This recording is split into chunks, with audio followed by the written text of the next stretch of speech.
Welcome back to the channel, everybody. Today we're going to be doing the review of the Cold Air Inductions intake for the 2018 ZL1 Camaro.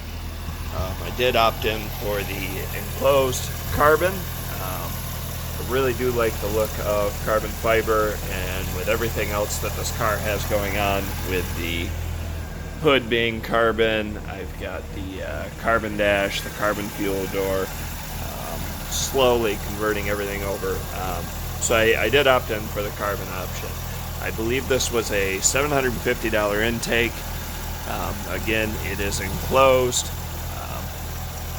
As far as the install goes, again, everybody that's been with the channel for a while knows that I'm not the most mechanically inclined person, so it took me about 40 minutes to an hour, but anyway, it did fit in real nice, nice and easy. The coupler came with it, and then you obviously have the intake tube, mass airflow sensor mounted right up as normal. Then obviously the filter mounts to the intake tube, and then you've got the actual air box that we'll take a quick stroll over here where I have the stock air box. You can see the size here. So the only thing that didn't necessarily mount up like the there's two things that didn't mount up like the stock. This clip for the hose, the stock air box actually had a spot for that to clip into. You can see the plastic clip there. And then this clip here for the harness for the mass airflow sensor was clipped down on the intake tube itself. So those were the only two things that were kind of left loose after the swap. Obviously you've got your hose there.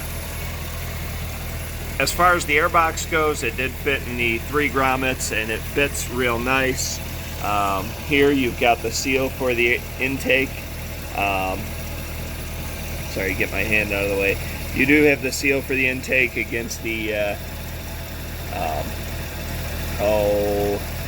housing, bezel, whatever you want to call it, for the actual airflow.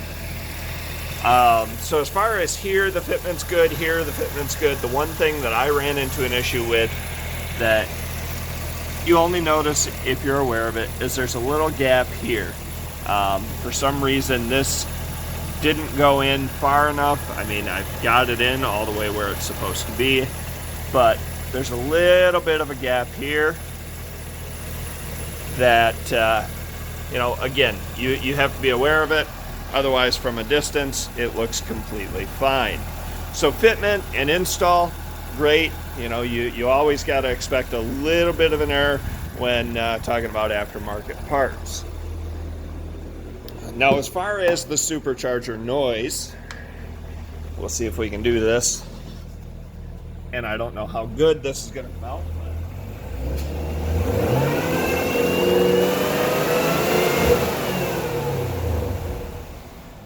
So the enclosed airbox, it does add a little bit of noise, but not too excessive. The one thing that I have noticed when driving at this point with it is that, and you guys probably noticed it there, that when you have wide open throttle, the exhaust definitely drowns out the supercharger, which is standard anyway when you're driving the ZL1. But when you have, you know, say 15 to 20% throttle, and the RPMs are slowly going up, you definitely can hear the supercharger a lot better than, you know, the stock airbox. So all in all, the look of the carbon fiber is amazing. You know, just looks great if you're into a gloss carbon fiber, which again I am. So the finish on it is amazing. The fitment, again, I can't complain. The install was easy. Came with directions for all of it, which again, you know, for me, not real mechanically inclined. It helped out a lot. Really can't complain there. And as far as the end product, of being able to hear the supercharger, great. Guys, if you're looking for aftermarket airbox for your ZL1, definitely look into the Cold Air Inductions. Thumbs up. Anyway, guys, be sure to hit the like button, subscribe to the channel, and again, like I had said in the ZL1 review, be sure to subscribe because there's going to be more content with the ZL1 for review of products that I buy for it. So thanks again for watching, guys. Thanks again for the support. We'll see you guys later.